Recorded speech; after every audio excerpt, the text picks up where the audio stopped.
menyambut satu persatu para cast dan juga kru dari film Kakak Bos ini untuk kita menyaksikan official trailernya, dilanjutkan dengan ngobrol-ngobrol setelahnya. Oke, ini dia untuk para filmmaker dan cast dari film Kakak Bos. Mari kita sambut produser Kakak Bos Ernest Prakasa dan Dipa Andika. Kita berikan tepukan yang meriah juga untuk sutradara sekaligus penulis Kakak Bos Ari Kriting. Tepuk tangannya mana? Oh, lagi pada pegang kamera ya. Silakan menduduki tempat-tempat yang sudah tersedia. Silakan. Kemudian juga kita panggilkan para pemeran dari Kakak Bos. Godfred Orindeo. Kita sambut dengan tepukan yang meriah. Kemudian Glory Hillary.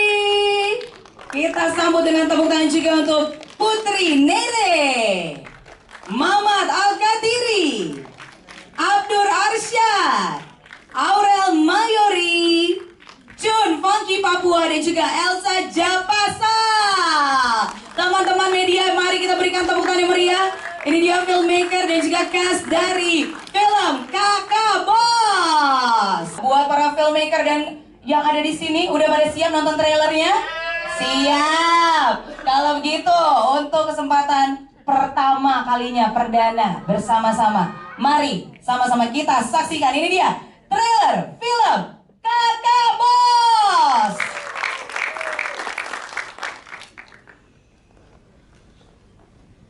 Mereka semua itu takut dan kakak. Kakak itu adalah sosok pemimpin di antara kami anak-anak timur semua ini.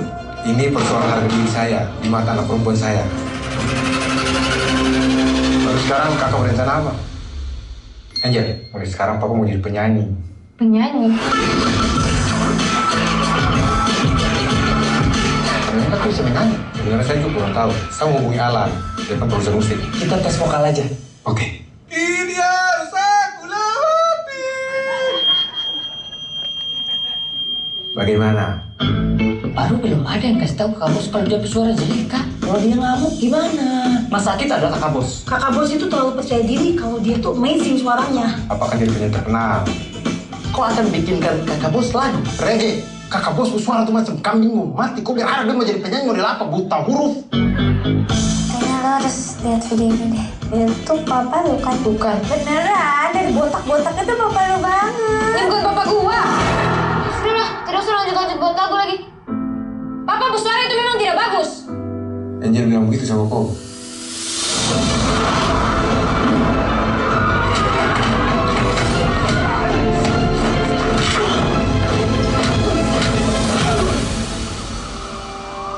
Papa bikin keputusan yang salah. Papamu ditangkap polisi. Teman-teman Angel bisa banggain orang tuanya. Sedangkan Angel, apa yang bisa dibanggain? Selama ini saya sudah banyak berusaha untuk keluarga ini. Tapi sebuah anak tidak bangga dengan itu semua. Kau bayangkan saya punya perasaan. Yang namanya seorang bapak itu, dia akan lebih bahagia kalau yang banggakan dia itu anaknya sendiri. Kata besar juga ya. Mulut Supica begitu masih saja cerewet. Kau nih orang satu. Aduh, ini siapa sih yang ribut? Masih pagi sudah dapat fit.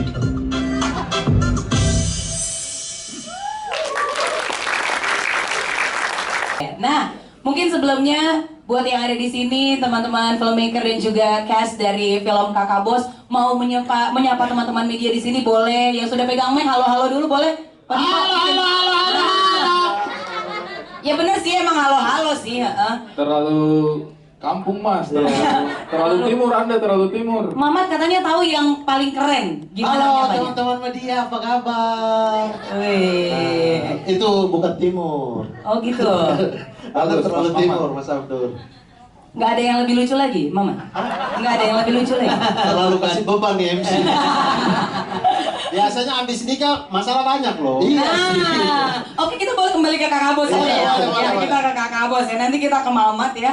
Tapi teman-teman media, akhirnya ini kita bisa bertemu juga dengan para filmmaker dan cast dari film Kakak Bos. Aku mau langsung ngajak ngobrol-ngobrol pertama ke Ko Ernest ya. Iya, Ko Ernest, double job Anda ya. Iya. Baik. Job single budget. Waduh. Tapi tentunya banyak sekali orang-orang yang mengucapkan selamat untuk Imaginary tentunya. Ini film kelima dan rasanya setiap kali Imaginary mengeluarkan karya selalu memberikan karya yang unik dan juga otentik. Sebelumnya budayanya Batak gitu, kemudian ini Indonesia Timur. Apakah ini memang menjadi komitmen dari Imaginary untuk memproduksi karya-karya yang Indonesia banget gitu bisa dibilang? Susah kalau gitu habis lama-lama ya. Semua etnis dibahas kita nggak bikin film lagi kalau kayak gitu. Tapi nggak, sebenarnya bukan tujuannya, bukan kayak etnis apa lagi sekarang. Sebenarnya proses kreatifnya nggak kayak gitu. Kebetulan aja sekarang teman-teman dari Indonesia Timur setelah kemarin dari Batak gitu ya di Ngeri Ngeri Sedap dan juga agak lain.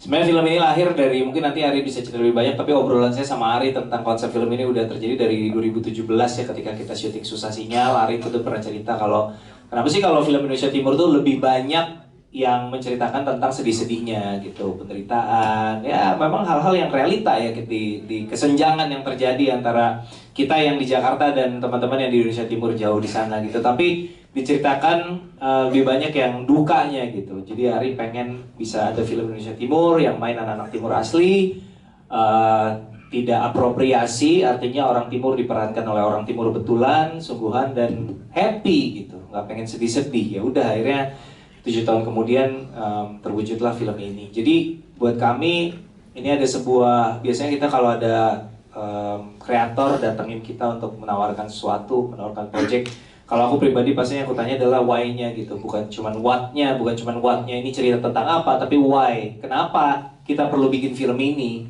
Kenapa film ini harus dibuat tuh harus ada alasannya gitu. Dan buat aku, Ari Kriting punya alasan yang sangat kuat untuk bikin film ini, jadi kita bikin filmnya. Luar biasa, tapi waktunya cukup panjang juga ya, 7 tahun ya. Nggak tahu, mungkin Ari udah punya keresahan itu jauh sebelum ngobrol sama gue, jangan-jangan ya. Mungkin nanti Ari bisa cerita. Iya. Ya, tahan dulu Bang Ari, saya mau ke Padipa dulu. Kamu diapain sama Bang Ari bikin ini? Yakin gitu akhirnya ya udah deh diproduksi. Approach-nya gimana tuh dia? Habis ngobrol sama awareness. Orang Timur banyak waktu itu ya. Ngasih proposalnya. Gimana Padipa akhirnya membuat Imaginary? Oke, gas, kita gas, kakak bos. Iya, sesuai yang diceritain Ernest, memang sebenarnya cerita ini tuh udah sebelum pandemi udah ada nih. Bahkan sebelum Imaginary berdiri, cerita mengenai ini tuh udah ada. Gitu. Jadi Ari tuh udah cerita mulu, tinggal nunggu sampai draft skripnya tuh kapan. Lalu ketika Ngeri Ngeri Sedap lahir, fun fact-nya sebenarnya film kedua setelah Ngeri Ngeri Sedap harusnya film Kakak Bos. Cuman Ari nggak pede. Kata Ari sih, Ngeri Ngeri Sedap terlalu membuat beban mental. Sampai skripnya diulang lagi dari awal. Jadi skrip yang udah pernah jadi dibuat ulang lagi sampai sekarang jadi. Dan buat saya ketika keresahan itu lahir dari kejujuran diri sendiri, harusnya itu akan jadi karya yang luar biasa. Gitu. Amin. Makanya ketika Ari cerita, ya udah, masa kita pasti akan kita support gitu. Jadi bukan berarti sesuai yang kata Ernest, bukan berarti habis Batak ini Timur, besok ke Jawa, apalagi besok ke Kalimantan, kebetulan aja begitu. Ya. Oke. Bang Ari, gimana mungkin boleh di-share waktu itu keresahannya awal mula dari ide untuk cerita Kakak Bos ini sampai akhirnya kita bisa saksikan di tanggal 29 Agustus nanti ya. Gimana? Silakan Bang Ari. Ya, jadi Kakak Bos ini betul kata Ko Ernest tadi ya, keresahannya itu udah lama ya. Jadi pada tahun 1992. Terlalu jauh. Terlalu jauh. Masih Harto ya. Wartawan tahu Anda tua tapi jangan seperti itu juga. Enggak. Enggak ya. Sebenarnya sih perasaan untuk membuat film Kakak Bos itu justru lahir ketika saya terlibat dengan beberapa film yang bertemakan Indonesia Timur juga. Karena kan waktu itu kan saya terlibat beberapa film dan akhirnya saya terlibat juga dengan beberapa produksi yang berkaitan dengan Indonesia Timur. Kemudian ngobrol sama sutradara, ngobrol sama sesama teman pemain dan sepertinya ada, menurut saya ada pandangan, perspektif yang sifatnya itu satu arah gitu terhadap apa yang terjadi di Indonesia Timur menurut saya. Sehingga menurut saya, ya di Timur. Disautin nggak tuh? Sehingga menurut saya definisi tentang orang Timur itu bagaimana sih? Itu selalu datang satu arah dari orang-orang yang menurut saya mungkin melihat Indonesia Timur itu dari luar saja gitu. Karena kan saya terlibat dengan direktur yang mungkin bukan orang Timur, pemain yang mungkin bukan orang Timur. Sehingga saya melihat, wah kok definisi mereka terhadap kita itu menurut saya, maaf itu di permukaan gitu. Sehingga saya merasa kayak, selama bertahun-tahun ada perasaan kayaknya orang timur itu harus digali lebih dalam lagi gitu deh. Karena saya melihat bahwa perasaan orang timur yang seringkali ditampilkan di layar itu selalu berkaitan dengan kesedihan, kesulitan, kekurangan, perjuangan hidup yang berat sekali gitu kan. Padahal ya itu memang realita juga. Nggak salah sih.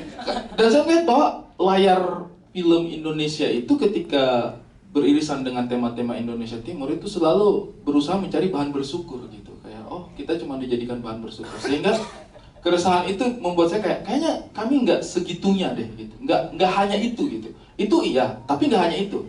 Ada banyak perasaan-perasaan lain yang bisa dieksplor gitu melalui sinema gitu ya. Saya merasa bahwa orang timur itu nggak hanya miskin, nggak hanya susah, nggak bisa sekolah, nggak hanya toleransi, nggak hanya susah air, nggak hanya perempuan yang nggak diperhatikan, nggak hanya itu gitu. Tapi tema-tema film Indonesia hampir selalu masuk lewat sudut pandang itu gitu. Bagaimana dengan keluarga Indonesia Timur? Nah, yang biasa aja, yang hidupnya bahagia gitu. Masa nggak boleh kita tunjukkan? Apa perasaan-perasaan mereka? Bagaimana perasaan seorang anak yang punya bapak orang Timur gitu? Anaknya sekolahnya biasa aja gitu. Nggak susah sekolah, nggak susah air nih. Keluarga di Kakak Bos ini nggak ada yang susah air gitu. Nggak tahu Kakak Bos waktu kecil susah air apa enggak. Tapi saya mengambil ibaratnya timelinenya itu ketika semuanya sudah baik-baik saja. Karena saya merasa bahwa kayaknya kalau kita terus-menerus mencekoki pikiran orang dengan orang Timur nggak baik-baik saja, selamanya kita akan merasa tertinggal gitu. Oke. Maka saya berharap bisa lewat Kakak Bos ini bisa memberikan alternatif bahwa orang Timur bisa optimis, orang Timur bisa positif, orang Timur bisa bersenang-senang. Itu sih. Menyala abangku, luar biasa. Nah tapi ini masih terkait dengan ide awal gitu ya. Tadi kan kita juga udah sama-sama menyaksikan trailernya. Ini cerita tentang bapak sama anak gitu ya Bang Ari ya? Ya. Yang diangkat itu ya? Iya, ceritanya tentang keluarga. Okay. Saya mencoba memotret cerita tentang keluarga gitu. Banyak sekali film-film Indonesia yang bertema keluarga gitu. Dan Kakak Bos ini juga saya rasa berusaha mengeksplor bagaimana sih sebuah keluarga orang Timur ketika misalnya mungkin sudah meraih kesuksesan di Jakarta gitu. Kemudian dan sebenarnya ini kalau teman-teman dari Timur sendiri pasti bersepakat bahwa hal-hal semacam ini umum kita temui. Kita punya kakak-kakak, kita punya om-om, kita punya teman-teman. Ada yang memang kehidupannya seperti ini gitu, yang memikirkan sekolah anaknya yang baik seperti apa, yang istrinya memikirkan karir suaminya juga, yang suaminya juga sukses, punya banyak teman-teman, punya banyak anak buah gitu. Saya pikir itu sih yang coba kita potret, bahwa keluarga Indonesia Timur itu nggak hanya yang harus susah air. Betul. Iya kan, ada yang susah nyanyi juga. Ini dia. Saya pengen nyuruh Kakak Goldfred buat coba menyanyi, jadi takut nih tapi saya ya. Ini oke, kalau gitu kita langsung ke Kakak Bos nih. Kakak Bos luar biasa, Kakak Goldfred ya. Mungkin boleh diceritakan nih karakter Kakak Bos seperti apa gitu kan. Ini namanya adalah Ferdinand Omakare. Nah, mungkin boleh diceritakan nih tentang karakternya. Silakan. Ya, karakter Kakak Bos tuh seorang bapak yang di luar dia boleh gahar gitu ya. Takut gitu kayaknya orang-orang ngeliatnya ya. Di pulang ke rumah dia tetap menjadi seorang bapak yang baik buat anaknya, suami yang baik buat istrinya, kakak yang baik buat adik-adiknya. Oke. Jadi apapun yang dilakukan di luar tuh semata-mata hanya untuk kebahagiaan keluarganya. Ini benar-benar setuju nggak sih kayaknya, kalau kan keluarga dari suami saya juga kan orang Timur ya, jadi kayaknya kelihatannya tuh gahar-gahar kayak Rambo tapi hati Rinto ya. Ini seperti itu juga ya, terdengar juga gitu dari cara pembicaraannya seperti itu ya Kakak Bos ya. Oke, nah kira-kira pendekatan seperti apa yang dilakukan pada saat syuting, proses kreatifnya pada waktu itu? Karena kan biasanya kan berantem aja nih biasanya kan, kebanyakan syutingnya. Terus ini film drama keluarga gitu. Ada kesulitan kah? Kalau di film ini sih sebenarnya kayak hanya menggambarkan kehidupan saya setiap hari. Hari-hari aja gitu ya. Tiap hari siksa orang berarti. Ya, saya terhadap anak-anak saya seperti itu. Oke.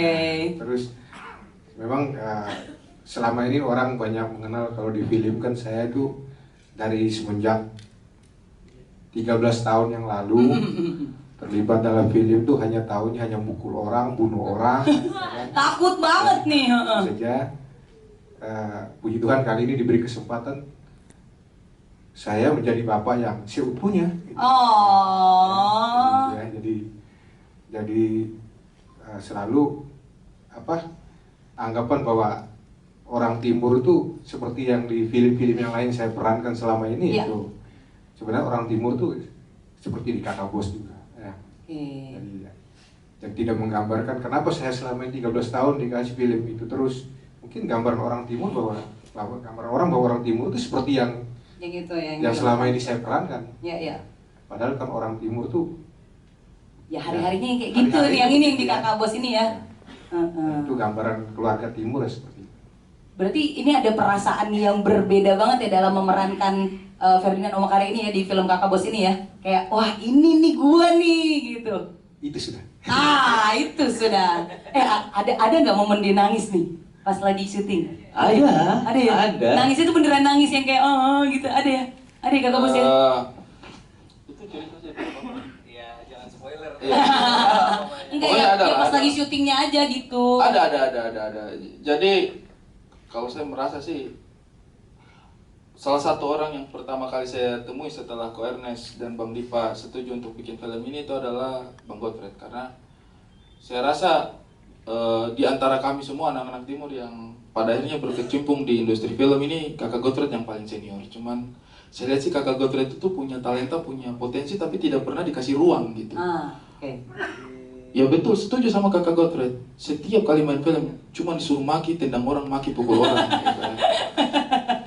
Iya. Ketika pertama kali ketemu Kakak Godfred, kita cerita-cerita. Duduknya udah beda nih, bakal panjang nih. Tapi ini benar. Iya, oke. Foto itu Nggak buru-buru kan? Iya. Udah gitu. butuh teman-teman media harus bikin lingkaran atau bagaimana? Api usah pintar lagi nih. Mamat, keluarkan jarikan-jarikan. Tidak usah, tidak ada. Weh, Kenapa? biadab, diam dulu. Iya. Kita lagi style jadi sutradara nih, tidak diam sekali. Iya, silakan Pak Sutradara. Siap. Kita duduk style sutradara tidak boleh. Ya sudah saya komedian lagi lah, komedian lagi lah. Tidak, ini saya harus sampaikan. Gimana, Bang? Pertama kali saya ketemu dengan Kakak Bos. Kakak Bos itu Bang Godfred itu sebenarnya kita ngobrolnya udah panjang lebar gitu. Terus Bang Godfred sampai pada satu kalimat, tapi Ari, banyak sutradara itu yang ketemu dengan saya, terus mereka selalu bilang Godfred itu tidak bisa ditaklukkan, ya Bang. Abang bilang waktu itu, Godfred itu susah ditaklukkan gitu. Terus saya bilang sama Kak Godfred, Abang, saya jadi sutradaranya Abang bukan mau menaklukkan Abang, bukan untuk menantang Abang untuk bisa bermain di acting-acting yang berbeda gitu. Saya mau kerja dengan Abang sebagai aktor bukan untuk taklukan. Saya cuma mau manusiakan Abang saja. Luar biasa. Saya cuma bicara sama Bang Godfred, pendekatan acting kita ini adalah sebagai manusia aja. Nah, di situ Bang Godfred baru merasa kayak, oh itu mungkin yang akan kita lakukan. Itu yang kita sepakati. Betul. Jadi emosi yang seperti apa? Emosinya ya sedih, senang ketemu anak, sayang sama istri, ketemu teman-teman. Itu yang kita akan berusaha explore gitu di film ini. Jadi itu yang saya rasa selama ini Kakak Godfred itu, mohon maaf ini ya, perasaan-perasaan kemanusiaannya itu jarang diulik gitu, jarang diulik. Jadi itu memang menjadi tantangannya kami berdua. Gitu. Dan saya bilang saya tidak bertujuan untuk menaklukkan Kakak Godfred, saya hanya bertujuan untuk memanusiakan Kakak Godfred. Luar biasa. Gitu Kata gua sih berpelukan ya. Feli lu kebayang nggak jadi gua gitu sebagai produser ya, baca skrip nih drama keluarga ya kan, wah bagus nih, siapa pemeran utamanya? Bang Godfred yang kostum tiba-tiba itu iya, main drama iya, bisa nggak? Belum pernah soalnya gue lihat kan? Iya. Bisa Bang, saya percaya dia bisa. Oke, deg-degan juga ya. Deg-degan kan? Langsung acting drama. Apakah bisa mengeluarkan sisi-sisi lembut yang kita nggak pernah lihat, tapi ternyata memang luar biasa sih. Iya. Aman tapi ya Kakak Bos ya. Dan itu pertanyaan saya pertama waktu ketemu Ari juga. Begitu dia nyampaikan ini, kamu percaya sama saya? Oh, iya. Dan begitu ya sampaikan, saya percaya sama kakak. Oke. Atas dasar apa lu percaya sama dia? Dia bawa temen yang lain nih. Kalau takut. Bawa temen yang lain nih. Ada pisau Nggak ada ada presidennya lihat Bang Gofret main drama tuh. Kok bisa percaya gitu? Apa gitu dasar kepercayaannya? Mungkin gini tangannya, kok percaya sama saya? Percaya, iya gini doang gitu. Tangannya yang kita nggak lihat kan? Iya betul. Karena itu sesuai dengan definisi karakter yang ada di dalam cerita ini. Oke. Itu saja. Makanya menurut saya sih kita harus mulai percayalah sama originalitas gitu. Ya. Saya lihat yang saya tulis itu Kakak Godfred gitu. Kakak Godfred Iya langsung kan, ya. seorang Kakak bos ini. preman. Ada tawanya nih, ada takut-takutnya nih. Makanya kalian lihat nggak sih? Ini ceritanya itu bukan seorang apa ya, bukan seorang marketing yang baik dan dibully di jalanan, bukan. Betul, gitu. betul. Profil kayak gini nggak mungkin kayak gitu. Tapi Kakak Bos ini orang yang berkuasa, yang punya power gitu. Yeah. Dan saya lihat Kakak Godfred punya aura itu gitu. Tinggal bagaimana untuk membawa sisi kemanusiaannya aja. Itu Yeah. yang menurut saya sering skip. Ya. Nggak aja sih itu, Iya. itu nggak aja sih. Iya. Itu berat juga. Tapi kan disupport dengan cast yang lainnya juga yang Iya, luar iya. biasa kan, makanya ensemble-nya bagus, Iya. jadinya penambahan karakternya juga jadi lebih Betul. baik gitu. Alhamdulillah sih dapat produser seperti Ko Ernest sama Bang Dipa. Makanya saya tuh senang sekali ya, alhamdulillah sekali Imaginary mau memberi ruang untuk seperti ini. Luar biasa. Saya pikir ketika membicarakan case seperti, mohon maaf nih Pak ya, Oki Rengga, Benedion, apalagi Benedion, acting Benedion, ya Allah. Si kaku banget ya kan? Si kaku banget gitu. Saya pikir itu problem yang sama, tapi Ko Ernest sama Bang Dipa punya keberanian untuk menjajal semua hal-hal seperti itu gitu. Ketika dia percaya pada Aco, percaya sama saya juga. Dan mudah-mudahan ini menjadi trademark-nya Imaginary ya. Amin. Habis budaya Batak, budaya Timur, mungkin kedepannya budaya korupsi juga gitu. Oh, bagus. Bagus, bagus. Masuk. Masuk closing. Aduh, padahal gue tadi mau bridgingnya ke Imaginary memberikan ruang gitu ya. Karena gue mau ke Glory juga. Ini luar biasa. Nambah dikit. Oh boleh, banyak juga nggak apa-apa kakak. Banyak boleh juga nggak apa-apa. Banyak keresahan. Iya. Jadi waktu terus pertemuan berikut dihubungi sama adik laki-laki Ari Kriting, beliau bilang, kakak ini Ko Ernest sudah lampu hijau. Mantap. Wah, saya dalam hati Ernest secara intelektual di dunia perfilman itu udah kelas inilah gitu kan. Oke. Saya dalam hati, wah ini tantangan luar biasa buat saya. Saya mulai gugup awalnya. Wah, saya bisa tidak menjawab. Pasti ekspektasinya dia kan tinggi, sedangkan saya kan belum pernah dilihat. Ya, seperti yang Ko Ernest bilang kan belum pernah lihat drama apa semuanya. Tahuannya selama ini kan caci maki orang, injak orang kan gitu. Tapi karena ada laki-laki ini bilang, saya percaya sama kakak, saya harus jawab itu dengan harus memberi yang terbaik. Yes. Dan saya akan berusaha itu. Puji Tuhan semuanya kita lewati dengan baik. Puji Tuhan. Tepuk tangan kali ya Boy ya. Ini kayaknya personal banget gitu ya. Kayak wah luar biasa sih. Nggak sabar sih 29 Agustus. Dan ini mempertemukan kakak Bos dengan anaknya ya kan. Kakak Godfred kemudian dengan adik Glory juga. Ini debutnya ya luar biasa. Debut di industri film langsung jadi adik bos di sini ya. Anak bos, oh bukan adik bos, anak bos, gila. Ini boleh diceritain nggak waktu itu keikutsertaannya gimana nih? Kan kalau tadi kakak bos diceritain ketemu lah sama abang Ari gitu kan. Nah kalau kamu ditemukannya gimana nih untuk bisa menjadi anaknya kakak bos ini? Oke, itu awalnya sih ada Kak Jojo ngonteknya ke Mama. Oke. Casting director ya. Kontaknya langsung ke Mama ditawarin kayak ada film dari Abang Ari judulnya ini. Terus ini PH-nya Imaginary gitu. Terus aku kan lagi zaman-zaman sekolah lah itulah. Iya. Jadi Mama cuma ngabarin kayak nih diajakin casting. Oke. Terus aku bener-bener gak punya sama sekali pengalaman main film, bahkan teater atau yang sesimpel teater-teater di sekolah juga nggak pernah. Jadi aku ya udah, ini kan kesempatan gede juga. Betul. Kan aku juga tahu Imaginary itu apa dan emang film-filmnya Kak Ernest aku tonton. Jadi kayak wah ini bukan orang main-main nih. Betul. Jadi, oke kita coba aja. Cuman emang kayak yang penting nyoba. Kalau nggak dapet ya pengalaman kan. Betul. Ternyata pas casting pertama pulang dihubungin lagi untuk casting kedua, itu udah kayak apa aku beneran bisa ini ya? Nah. Terus casting kedua ketemu Abang Ari, ngobrol-ngobrol, terus ya casting lagi, ternyata lolos deh. Wih, Terus kayak, luar biasa. Puji Tuhan. Puji Tuhan ya. Deg-degan nggak punya bapaknya begini gitu. Lumayan sih, Lumayan awal-awal ya? tuh zaman-zaman reading tuh kayak, waduh, papaku serem juga. Bahkan orang timur aja kakak seram loh. Di mata orang timur orang ini seram. Kawan yang bukan orang timur ini. Kayaknya kita pulang deh bang.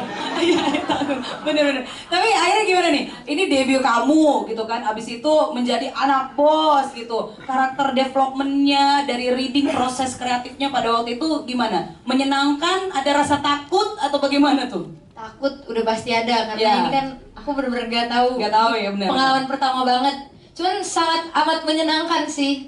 Kayak sangat apa ya, diajarin, Dirangkul dibimbing, gitu ya, dibimbing. sama Abang Ari, Abang Kristo juga kayak dari proses reading tuh diajarin terus-terusan lah kayak nanti pas di sini nih kamu yang emosi yang dicari tuh apa, ekspresinya kayak gimana. Jadi bener-bener dan intens juga kan sama Om Godfred, sama Papa. Jadi dari awal tuh sebenarnya aku kayak lumayan bingung nih kayak aduh ini pendekatannya harus seperti apa. Cuman karena makin lama jadi terbiasa juga, kita ngobrol juga, berdialog apalagi sama Mama, jadi kayak makin lama makin dapet nih pas syuting Dapat juga. banget memang. Satu darah memang ya kan, jadi gampang ya. Oke. Nanti kita mau ajak ngobrol ke Mama, cuman kayaknya yang di belakang udah ngantuk tuh. Oh enggak ya, Mas lagi kayak diem. Lagi lihat frekuensi. Ngapain dilihat frekuensi mic-nya? Giting. Astaga. Mulut orang bisa nggak orang ini disuruh keluar ya? Nggak bisa. Dia kan anak buah kakak bos. Barengan kan tadi kalian ya. Oke, Saya terima sudah kasih. bilang sama Mama, jangan dulu mabok, ini ada press call ini. Nah, Tidak ada yang mabuk bang, sadar ini. Sadar. nggak di film, nggak di dunia nyata, di fitnah aja Iya. terus ya. Oke. Nanti kita balik lagi ke Glory sama ke Mama mungkin, tapi kasihan nih kakak yang di belakang ini, kasihan nih. Kita ajak ngobrol sebentar ini. Oke. Ya. Itu, wes. Rambut beda sekali di trailer tadi. Iya, karena Bapak calon wali kota bau-bau Wow, menyuruh. wow. Pak sutradara Wow. diperintahkan lah ini. Oke. Disposisi, Mamat harus gimbal gitu. Terus kan saya tidak pernah gimbal. Tidak pernah sama sekali gimbal, mencoba gimbal tidak pernah sama sekali, gimbal kamera juga tidak pernah pegang.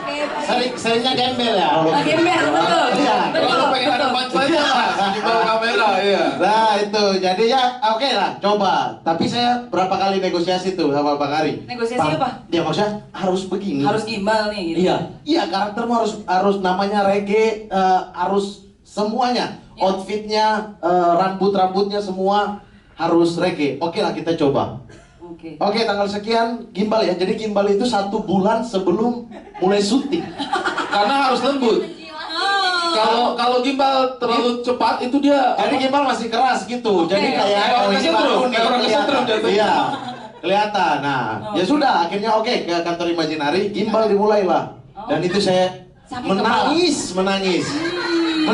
Sumpah. Saya sutradara saya pukul sumpah. Boleh tahu nangisnya gimana waktu itu? Bagus. MC-nya pemain. Boleh kembali ke karakter? Iya. Ya ceritakan, oke. Iya, akhirnya sudah gimbal itu sekitar 5 jam. Udah proses di gimbal Dari ya? jam 1 siang sampai jam 6 sampai maghrib tuh. Oke. Di gimbal, di tengah-tengah gimbal ini ada 2 jam. Saya Dalam 2 jam. 2 jam pertama di 2 jam tengah-tengah pertama. gimbal. Saya tuh ditelepon karena saya kan harus ke luar negeri waktu itu. Keren. Saya harus ke Italia. Ketemu distributor. Saya ke Ukraina waktu itu distribusi senjata. Nggak ada. Saya harus ke Italia. Tiba-tiba dari orang visa telepon. Fotonya harus diganti. Jadi buka lagi atau gimana? Saya kan udah kirim foto tuh. Iya. Foto apa lagi yang dikirim? Mat, foto aja sekarang. Terus? Sebentar ya kak ya. Saya tunjukin ya kenapa saya nggak bisa Nggak bisa foto lagi sekarang. di gimbal. Foto itu rambut masih naik-naik begini nih. Yang kayak satu-satu naik begini. Akhirnya disuruh lah. Disuruh. Gak apa-apa Mat, nanti kita coba edit. Oke ya, yakin ya. Oke. Oke. Bang, stop gimbal dulu ya. Stop gimbal dulu. Saya foto kirim ke sana. Tiba-tiba paspor jadi, itu tidak ada edit-editnya. Foto itu. foto itu. Tidak ada edit-editnya. Dia bilang edit, saya percaya, ternyata saya dibohongi. Ada di layar, bisa ditampilin fotonya? Nggak ada, jangan. Nggak ada ya. Kayak begitu tuh. Jadi itu untuk proses menuju itu. Jadi saya udah 1 bulan sebelumnya udah gimbal. Iya. Udah mendalami karakter karena susah sekali kan harus reggae seolah-olah mabuk. Saya susah sekali mendalami karakter. Seolah-olah. Beneran ini. Kok Ernest yang tambah-tambah ya? Tapi dari tadi Mamat pegang mic-nya pakai tangan kanan nih biar kirinya bisa gini-gini ya. Ada apa sih tangan kiri? Oh, astaga. Nikah. Oh, gitu. Ya tapi ini kan semua demi persiapan film Kakak Bos. Betul. Karena diminta langsung juga sama Bang Ari karena karakternya juga menarik. Saya belum pernah juga gimbal, pengen coba karakter ini kayak gimana. Apa rasanya Mat di gimbal, Mat? Sakit ya, Mat? Sakit, dan saya tuh waktu saya 1 minggu gimbal, saya sudah tidak tahan tuh. Terus? Saya minta tolonglah saya sudah tidak anggap sutradara, saya anggapnya abang udah, abang. Siapa tahu abang kasih solusi. Betul. Saya di Itali tuh. Itu keren. Padahal nggak perlu informasi itu ya. Perlu kok. Lagi cosplay Moiskin kan? Tidak, itu informasi perlu biar kalian tahu orang timur bisa sukses. Bisa, Kakak Bos tentang orang timur yang sukses. Oke, bagus. Ya, orang timur juga bisa jadi TKI gitu. Dipanggil Saya di sana itu sambil jalan, saya tidak sadar itu di sini tuh udah penuh lem-lemnya gimbal. Oh, lem-lem gimbal. Nggak tahu apa itu, pokoknya putih-putih di sini. Oh, sambil ngelem Mat Enggak, bikinnya. itu lem-lem rambutnya, kan rambutnya di lem-lem gitu. Jadi kayak serbuk-serbuk. Ya, kayak apa? Ketombe, kayak ketombe. Jadi kayak ketombe tapi kayak sabun gitu loh, deterjen gitu. Pokoknya banyak di sini banyak. Intinya kau penyakitan lah waktu itu. Bukan. Ada pelakuan gak sih ini orang ya? Bisa suruh dia dulu.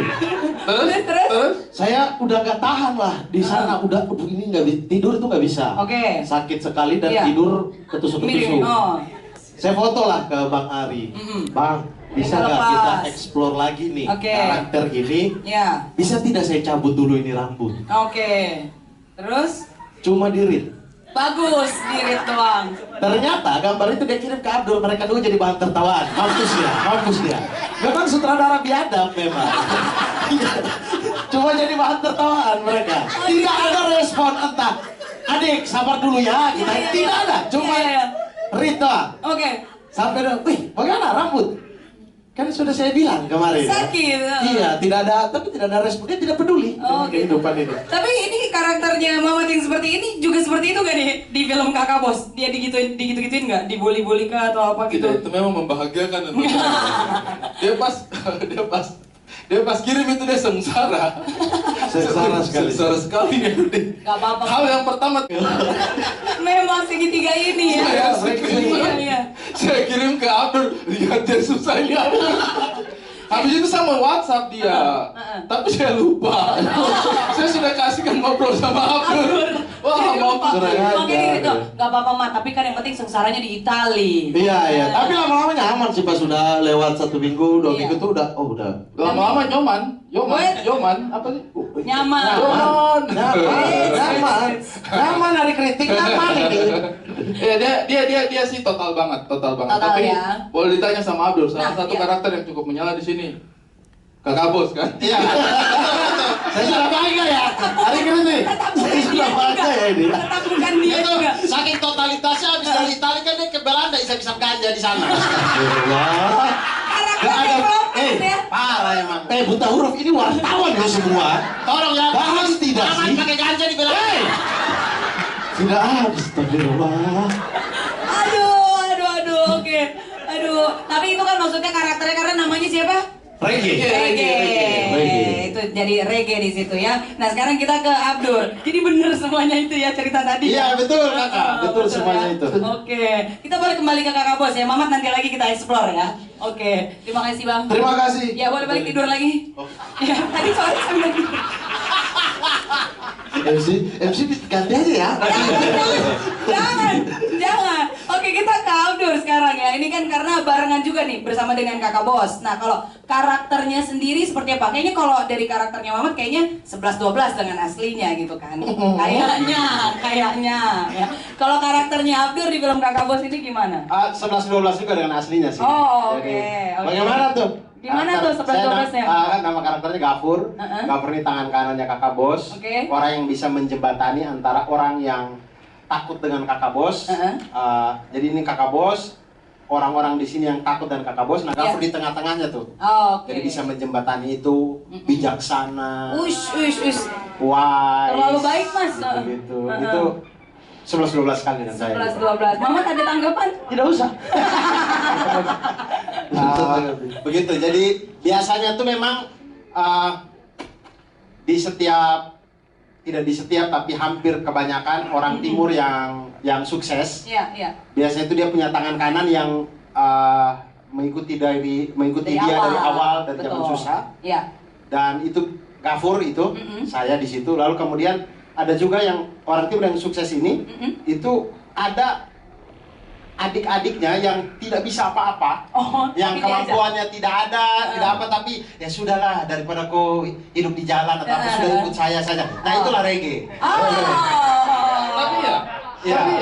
Jadi begitu. Jadi reggae itu ikut di sini karena Kakak Bos takut ya hidup di jalan, jual-jual narkoba. Baik Kakak Bos, ya kan soalnya. Ya, gitu. Jadi itu perbedaan karakter antara Gafur dan reggae yang mendampingi Kakak Bos dari awal sampai kemudian sukses begitu. Betul sekali, Amin. Nah, ini kalau mau ke Kakak Putri ini sebagai mama ya kan ya, sebagai istri ya kan dari Kakak Bos nih, Mama Bos ya kan. Berarti Mama Bos ini selalu menyaksikan kemeriahan dari mereka-mereka itu ya di film Kakak Bos ini gitu ya. Betul banget, meriah banget memang kumpul sama mereka ya. Ada sapu suami yang luar biasa, tapi ada sapu adik ipar ini juga yang luar biasa, dan Gafur juga. Jadi selalu ramai, selalu hangat, tapi selalu saling baku sayang juga, baku maki juga, ya kan? Itulah sebenarnya yang kita mau tunjukin juga di film ini, bahwa ya orang timur itu kalau baku sayang sekali. Tapi ya baku marah, emang baku marah, baku maki gitu. Habis itu ya lupa, baku sayang lagi, kita pegangan tangan bareng-bareng lagi, jalan sama-sama lagi. Gitu. Nah, kalau karakter Mama di sini gitu ya, apakah ini menjadi apa ya, glue-nya gitu, lemnya bagi mereka-mereka ini, atau bagaimana? Boleh diceritakan karakternya? Jadi karakter saya Mama Marta di sini, ya tadi yang Kakak Bos bilang, di luar dia boleh jadi jagoan lah ya, tapi kalau di rumah dia takut dengan seorang Marta. Kalau orang timur tuh kalau di luar tuh dia boleh jenderal bintang 4, tapi di rumah ada jenderal bintang 5. Itu. Iya, jenderal bintang 5. Jadi memang Marta ini bisa dibilang apa, gak bisa bergaul gitu ya, hidupnya dia cuman Kakak Bos, cuman Angel, dan juga orang-orang yang di sekitar rumahnya gitu. Jadi dia memang introvert banget ya, jadi nggak pernah bergaul gitu. Makanya sekalinya disuruh keluar tuh kayak, aduh nggak nyaman banget gitu. Gitu ya. Oke, tapi menyenangkan ya, maksudnya yang digambarkan di film Kakak Bos ini memang realitanya seperti itu kurang lebih ya? Ya, realitanya seperti itu, jadi harus banget ditonton. Baik. Nah, terima kasih Kakak Putri Nere. Aku mau ke Kakak Cun. Kakak Cun juga ngantuk nih kayaknya. Tidur. Nggak, Kakak Cun diem-diem ngepang di belakang ya? Enggak, enggak. Eca, jangan gombalin saya dong. Iya. Eca gombalin saya. Kakak Cun, jangan gombalin orang dong. Enggak gitu. Suka fitnah deh. Pengen banget deh. Kakak Cun mau ngegombalin Abdur katanya. Mau wakilin Eca? Enggak. Tuh kan tuh dia udah hapus-hapus gini tuh. Enggak ya. Oke, Kakak Cun mungkin boleh diceritakan kalau Ngana di film ini perannya seperti apa nih karakternya? Seperan di Waduh, dia lupa kalau dia diajak nih ternyata di film ini ya. Jadi itu sebagai Chun, jadi yang sebagai dancer. Sebagai dancer. Ya, jadi yang dancer yang di film ini sebagai penari-penari sama teman-teman yang ada adegan-adegan dance. Oke, pokoknya berarti kan gengannya dari Kakak Bos ini. Tapi sebagai koreografer juga untuk adegan-adegan tari-tarian yang ada di sini kan, Cun ya? Iya benar. Karena kan kalau keluarga timur itu kan identiknya juga dengan menari, menyanyi, kayak gitu-gitu ya. Makanya ini dihadirkan juga. Boleh mungkin ada satu koreo dulu Kak Cun di sini. Bisa juga ya. Tadi minta punchline sama Mama, sekarang minta koreo.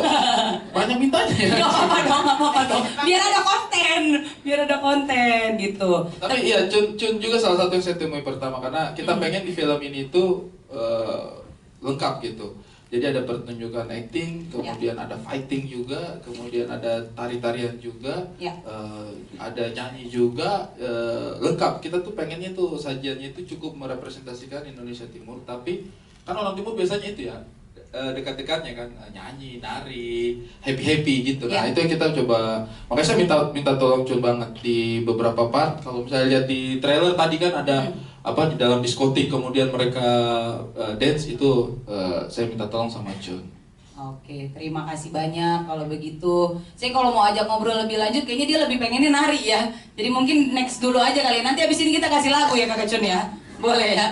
Oke. Ini juga ada Echa sama ada Yori. Aku ke Echa dulu mungkin boleh ya? Ke Echa. Kalau Echa mungkin bisa dijelaskan apakah ini menjadi bestinya dari Angel atau bagaimana nih karakternya di Kakak Bos? Iya. Iya sih, Aku jadi temennya Angel. Jadi temennya Angel di sekolah. Dia ceritanya bestie gitu bertiga kan kok. Iya. Bertiga. Aku sama Yori jadi temennya Angel. Yori jawab. Nah Yori. Belum. Nah. Ganti. Halo. Ya. Hati-hati main bekas mama tuh hati-hati. Oh iya bener. Jangan deket-deket Yori. Oke gimana? Persahabatannya kayak gimana nih di film ini mungkin boleh diceritain? Kalau aku temenan dari SMP. Jadi kita udah bestie parah lah ceritanya gitu. Terus udah Yori temen SMA-nya. Betul. Oh Yori baru. Ya. Baru Nah, kita deket banget gitu lah pokoknya. Meskipun kita nggak timur ya, aku Cina. Yori juga Cina. Aku juga Cina. Asia Timur. Iya, Asia Timur. Sama Ko Ernest, Guangzhou Timur juga. Oke. Terus jadi kalian temenan bertiga. Nama karakternya siapa? Aku Gladys. Tuh, aku jadi Jenny. Gladys sama Jenny. Oke. Kalian punya teman Glory? Iya benar. Angel takut nggak? Karena kan wah bapaknya nih. Oh enggak, jadi di sini Angel juga galak tahu. Nah. Angel galak, tapi kita tidak peduli, bukan? Tapi kita nggak peduli. Betul. Tapi aslinya juga galak tahu. Nah lu. Dia sangat heboh kalau tempat syuting. Iya. Jadi kalian sebelumnya tapi belum kenal dong ya? Belum. Karena ini kan debutnya dari Glory juga gitu ya. Nah terus kalian gimana biar bisa jadi bestie? Apa yang kalian lakukan? Kenapa tuh? Kenapa? Keroyok crew lighting ya, mereka bertiga keroyok crew lighting. Tapi katanya biar bonding diajakin gitu sama Kak Mamat. Echa, kunyit ya Echa ya. Bagus Echa. Saya senang Echa mau jujur di sini ya. Iya, bagus. Gak bagus. Gak ada juga, gak ada yang gini-gini. Kita masih kecil loh Kak Mamat. Ini film apa sih Gong ini? Film apa ini? Lu ngajakin Echa, Yori yang ngevideoin. Waduh, Orang ini. Ada buktinya kan? ada. Ca, Apa tuh? Diancam. Oke, terus gimana menurut kalian kalau dari film Kakak Bos ini di karakter ini kalian punya nggak pertemanan yang seperti ini di dunia nyata? Echa dulu deh. Kamu dulu aja. Ya udah lama dulu. Sampai film nyatanya masih kamu dulu deh. Sebenarnya kalau in real life kan di sini Jenny itu anak yang sangat wibu. Oke. Sangat wibu sekali. Oke. Wibunya tuh benar kayak mentok. Iya, jangan spoiler. Mentok kanan gitu kan. Ya. Nah, itu sebenarnya sama seperti Yori memang begitu saja gitu. Wibu sekali. Jadi waktu syuting tuh bener-bener nggak kayak lagi syuting. Bahkan waktu lagi reading itu lebih sulit dibanding syutingnya. Oh gitu, kenapa? Karena masih development kan, masih nyari maunya gimana. Wibunya mau wibu-wibu kalem, wibu-wibu sangar, wibu-wibu yang begini gitu. Apa yang wibu-wibu begini tuh? Yang jutsu ya, ya. yang begitu-begitu. Oh, tahu ya. Ada. Oh, bantuin juga. Iya benar. Nah, tapi ternyata wibu-wibu yang alay. Memang begitu Yoni begitu. Jadi sesuai ya. Iya, benar. Nah, seimbang sama Echa yang anak sangat K-pop sekali. Oh gitu, Gladys gitu. Iya, K-popan. Gladys suka banget K-pop, tapi aku aslinya biasa aja sih. Oh baik. Waduh. Cuman Gadis agak mirip sama Sasa, kayak agak asbun gitu loh, agak lemot juga. Tapi aku aslinya Bintar ya, itu film. Oke. Ini yang bilang kayak asli lu tadi. Iya, berarti salah, ralat. Diralat ya. Aku pinter banget sih aslinya. Angel, tapi kamu ikhlas sih punya teman-teman kayak begini ya? Iya ya. Oh, dia lebih parah aslinya. Dia lebih parah. Kita tiap bisa diam kalau ada dia. Oh gitu. Iya. Oh ya, menyenangkan sekali. Ini syutingnya kapan sih kalian? Syutingnya bulan Desember. Desember syutingnya. Syutingnya Desember ya. Setelah selesai syuting agak lain, kita masuk ke prepsnya ini, kemudian Desember kita syuting. Jadi waktu post production malah lumayan menyenangkan sih, malah kita punya 7-8 bulan ini untuk post production, malah jadi nggak buru-buru. Oke. Senang gitu. Dan kayaknya rasanya kita juga nggak sabar untuk menyaksikan ini di sini aja tuh semenyenangkan itu, sekekeluargaan itu, bahkan dari timnya Kakak Bos, terus dari anak-anaknya juga gitu kan, dari Angel dan teman-teman gitu ya. Dan ini semua akan kita sama-sama saksikan tanggal 29 Agustus 2024. Oke.